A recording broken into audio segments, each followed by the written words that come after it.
It was a little after midnight, and I was driving along the lonely stretch of highway that cut through the dense woods near my hometown.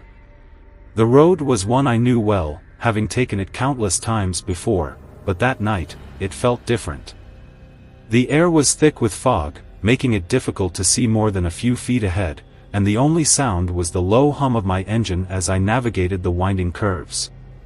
I was exhausted, my eyes heavy from the long day at work, and all I wanted was to get home, crawl into bed, and forget the world existed. My mind was on autopilot, the familiar turns and landmarks passing by in a blur.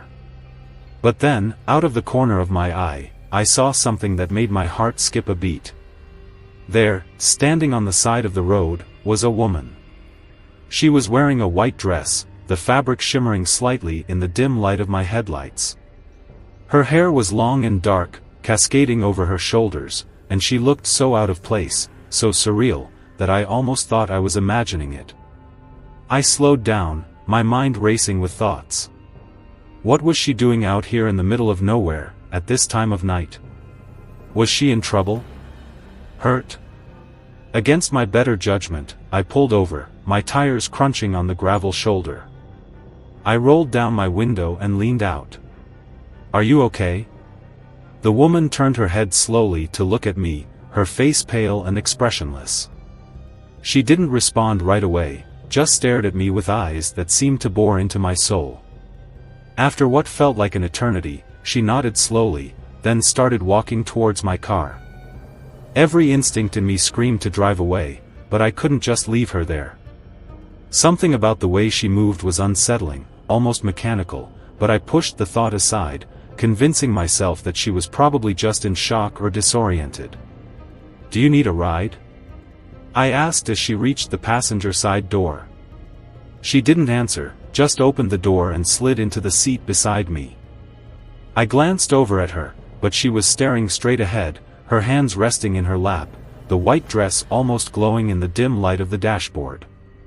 I pulled back onto the road, the silence in the car thick and uncomfortable. I tried to make small talk, asking her where she was headed, but she didn't respond. She just sat there, her eyes fixed on the road ahead, as if she didn't even hear me. After a few minutes, I gave up, deciding that maybe she was too shaken up to talk. I'd just take her to the nearest town, and she could get help there. The fog outside was getting thicker, the trees on either side of the road looming like dark sentinels. The atmosphere felt oppressive, like the night itself was closing in around us. As we drove, I couldn't shake the feeling that something was terribly wrong. The air in the car felt colder, and every now and then, I caught a whiff of something faintly metallic, like old blood. I glanced over at her again, but she hadn't moved, her face still blank, her eyes unblinking. A shiver ran down my spine. I tried to rationalize it, telling myself that I was just tired, that my mind was playing tricks on me. But deep down, I knew that something wasn't right. Finally, after what felt like hours, we reached a small intersection where the road branched off towards the town. I turned to her, trying one last time to get a response. "We're almost there, is this where you want to go?" She turned to look at me then, her movements slow and deliberate. For the first time, I got a clear look at her face, and what I saw made my blood run cold. Her eyes were hollow, empty black voids that seemed to suck in the light around them. Her skin was unnaturally pale, almost translucent, and there was something horribly wrong with her mouth. It was twisted into a grotesque, unnatural smile. My breath caught in my throat as the realization hit me. This wasn't a woman. At least, not anymore. I slammed on the brakes, my car skidding to a halt in the middle of the road. My heart was pounding so hard I thought it might burst out of my chest. I turned to look at her, my hands gripping the steering wheel so tightly they hurt. She kept staring at me with that horrible smile. And then, slowly, she leaned closer, her cold breath brushing against my cheek as she whispered in a voice that was barely audible, yet seemed to echo in my ears. "You shouldn't have stopped." In a blind panic, I threw open my door and stumbled out of the car, my hands shaking uncontrollably. I could barely think, my mind overwhelmed with terror. I backed away from the car, expecting her to follow me, to come after me. But she didn't. Instead, she just sat there, her empty eyes following me as I retreated. I couldn't take it anymore. I turned and ran, my legs carrying me as fast as they could down the dark road. I didn't look back, didn't dare, the fear of what I might see driving me forward. Eventually, I reached the town, breathless and shaking, my mind still reeling from what had happened. I found a small diner that was still open, and I stumbled inside, the warmth and light a stark contrast to the cold, dark road I had left behind. The staff looked at me with concern, asking if I was okay, if I needed help. But I couldn't find the words to explain what had happened, couldn't even fully process it myself. All I could do was mutter something about a woman on the road, and the look in their eyes told me they knew exactly what I was talking about. They told me I wasn't the first to see her. The woman in white, they called her. She had been haunting that stretch of road for years, ever since she died in a car accident late one night. People said she was looking for someone to take her home, but anyone who tried to help her never made it to their destination. I left the diner that night, still shaking, and drove straight home without stopping. I never took that road again, and I'll never forget the look in her eyes, those hollow, empty eyes that seemed to follow me long after I left her behind. It was nearly midnight when Sarah left her friend's house, the lingering warmth of their evening together fading as the cool night air seeped into her bones.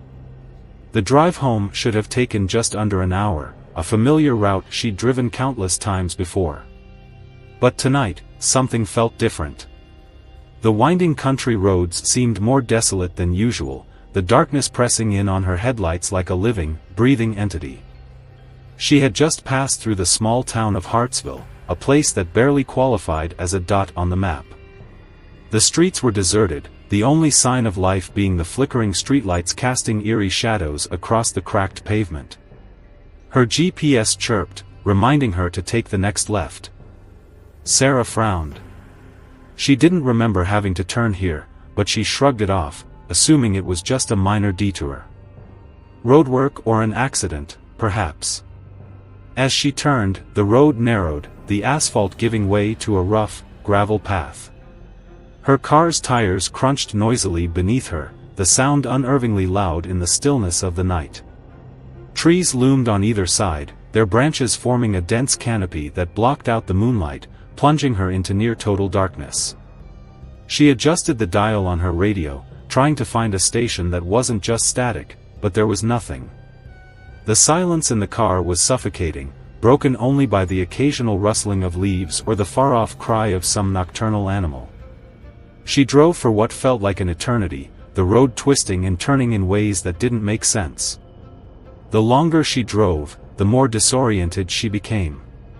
The GPS seemed to lag, its directions becoming increasingly unclear. Turn left in 500 feet, it instructed, though there was no turn in sight. Moments later, the screen flickered, then went dark. Sarah cursed under her breath, her anxiety growing.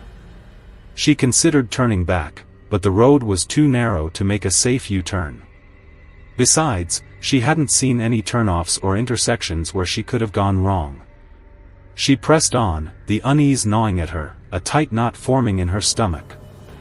The trees began to thin, giving way to an open stretch of road, and Sarah breathed a sigh of relief when she spotted the faint glow of a distant streetlight. As she neared the light, she realized it wasn't a streetlight at all. It was the dim, flickering sign of an old gas station.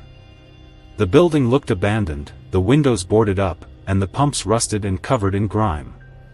But her gas gauge was dipping dangerously low, and she didn't have much choice. Sarah pulled up beside one of the pumps and got out, the cold air biting at her skin. She reached for the nozzle, but it was jammed, rusted in place. She muttered a frustrated curse and stepped back, scanning the area. There was no one around, not a single car or person in sight. The place was utterly lifeless. She hesitated, then decided to check inside the station. Maybe there was someone inside who could help, or at least tell her how far it was to the next town. The door creaked loudly as she pushed it open, the sound echoing in the emptiness. The interior was as dilapidated as the outside, shelves covered in dust, the floor littered with debris. A faint, musty smell hung in the air, like old, damp wood. "Hello?" Sarah called out, her voice wavering. There was no answer, only the faint hum of a dying fluorescent light overhead. She moved further inside, her footsteps echoing. The back of the store was shrouded in darkness, the light not reaching that far. She was about to turn back when she heard it, a faint, almost imperceptible shuffling noise coming from the shadows. Her breath caught in her throat as she squinted, trying to make out what was there. "Is someone there?" she asked, her voice barely above a whisper. The shuffling stopped. There was a long, agonizing pause, and then, out of the darkness, she heard a quiet, raspy voice. "Help me." Sarah's heart raced. She hesitated, glancing back towards the door, but something in the voice, its fragility, its desperation, compelled her to step closer. She pulled out her phone, using the flashlight to pierce the darkness. The light revealed a man crouched in the corner, his clothes dirty and torn. His face was obscured by shadow, but she could see that he was trembling, his breath ragged. "Are you okay? What happened?" Sarah asked, taking a cautious step forward. The man slowly lifted his head, his eyes reflecting the dim light in an unnatural way. "They're coming," he whispered, his voice trembling. "You have to leave, now." Sarah felt a cold shiver run down her spine. "Who's coming?" she asked, her voice trembling. The man didn't answer. Instead, he slowly pointed towards the back of the store, where a door led out to the rear of the property. She turned her head to look, her flashlight beam revealing nothing but more darkness. When she turned back, the man was gone. The corner where he had been crouched was empty, as if he had never been there at all. Panic surged through her. She bolted for the door, not daring to look back. She threw herself into her car, locking the doors as soon as she was inside. Her hands shook as she fumbled with the keys, finally managing to start the engine. She reversed out of the lot so fast that the tires skidded on the gravel. As she sped down the road, her heart pounding in her chest, she glanced in the rearview mirror. For a split second, she thought she saw movement, a shadowy figure standing on the side of the road, watching her. But when she blinked, it was gone. Sarah didn't stop driving until she saw the lights of the next town in the distance. She pulled into a well-lit gas station, her hands still trembling as she filled her tank. When she went inside to pay, the cashier noticed her pale face and asked if she was all right. "I just got lost," Sarah stammered, unsure of how to explain what had happened. The cashier nodded sympathetically. "Happens to people sometimes," he said, glancing out at the dark road beyond.